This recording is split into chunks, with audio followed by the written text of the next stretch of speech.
The village of Duskvale never appeared on any map. Tucked deep within the crooked arms of the Drenmore Forest, it was a whisper among old wanderers and a warning among hunters.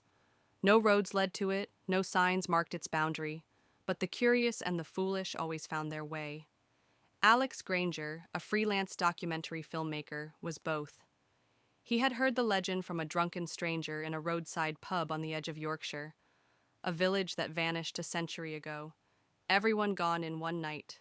No rescue, no bodies, just silence, and the occasional report of people going missing in the surrounding woods. It was exactly the kind of lore his small but loyal YouTube audience craved. He packed his gear, cameras, night vision lenses, a drone, and a week's worth of supplies. His plan was simple: hike into the forest, find what remained of Duskvale, record everything, and be out by the sixth night. He didn't even make it past the third. Day 1. The forest's breath.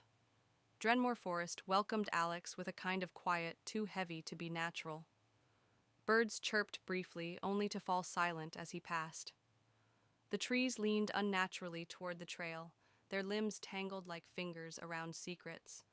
Moss clung to every surface, and the further in he walked, the colder it became. Around noon, he stumbled across what appeared to be a road, cobbled and ancient, swallowed by roots and decay. A sign lay cracked in the weeds. Duskvale. 1 mile excitement rippled through him. He pressed on. He found the village by evening. It wasn't completely gone. 20 or so stone cottages sat in a clearing, their thatched roofs collapsed, windows black with rot. A single well stood at the center, its rope long frayed. The trees surrounding the village formed a dense circle, like a wall, nature sealing away what didn't belong.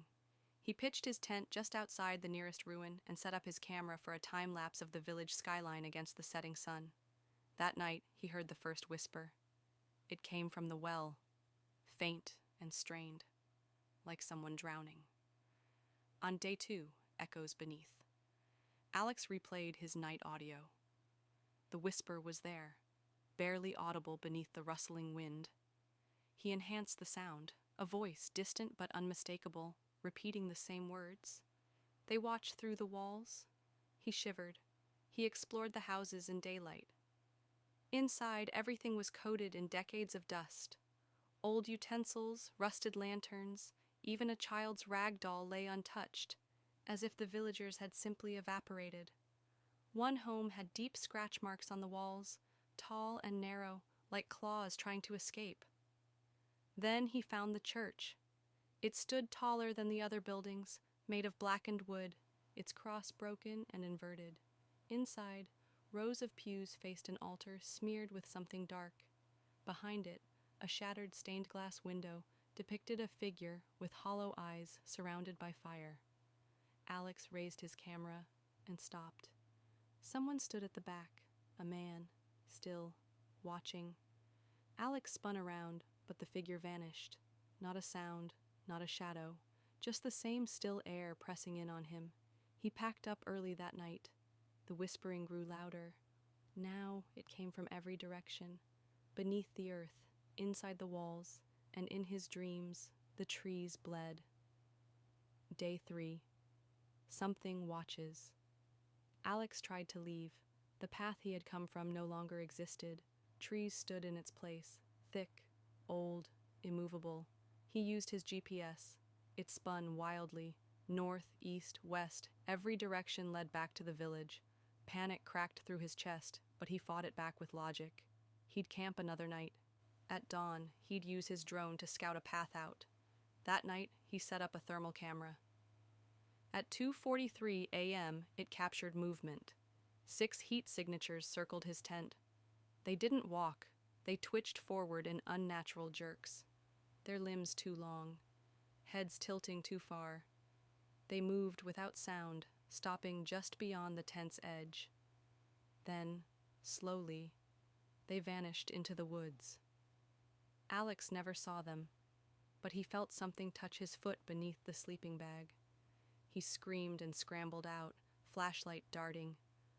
Nothing there, except a trail of small, wet footprints leading into the village. Day 4, the Well of Whispers. Sleep-deprived and on edge, Alex turned his focus to the well. He lowered a GoPro down the shaft, tethered to a rope with a flashlight. The camera reached 40 feet, then struck something soft. He pulled it back up. The footage showed a tunnel branching sideways from the shaft, walls pulsating slightly, as if breathing. Then a face filled the screen. Gray, wet, hollow-eyed. It screamed. Alex dropped the camera. He ran for the church. Something told him the answers were there. Behind the altar, beneath loose floorboards, he found a trapdoor.